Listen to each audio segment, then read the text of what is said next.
Hi guys. So, di ako nagbalat ko sa talok. Ahong hinarbis diya sa likod bahay. So, nakaharbis ko guys. Oh. Hanagan ko na-harvest. Oh. Jadi na yung nabalatan ko dun. Diyan ko tangan itlog. Kapahon na ni siya. So, hanggang kuhaan sa siya. Oh, balat ba? Init pod. Init pod kaayo. Init pod kaayo kuhaan na to. Kaya mapay ito. Pag haon siya na ho ba? Maning hong kuhaan. Maning amang sudan ng paniod to. Sudan na naman eh. So, tutang talong ni karon. Hambutan nga siya og itlog paray. So, nila po do. Di siya dagkoon. Igo-igo lang iyang gidakon. Di magkapareho. Dapoy dako. So, dako pod siya nga kuan. So, asa ni siyang balatan.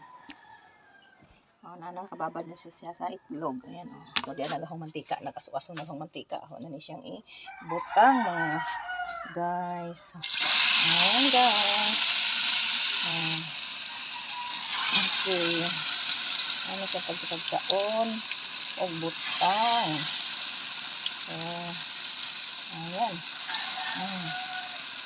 So, nasa isang hinayan o baliktad. Ayan o. Ayan, nakaluto na ko. Naman nakaluto ka rin.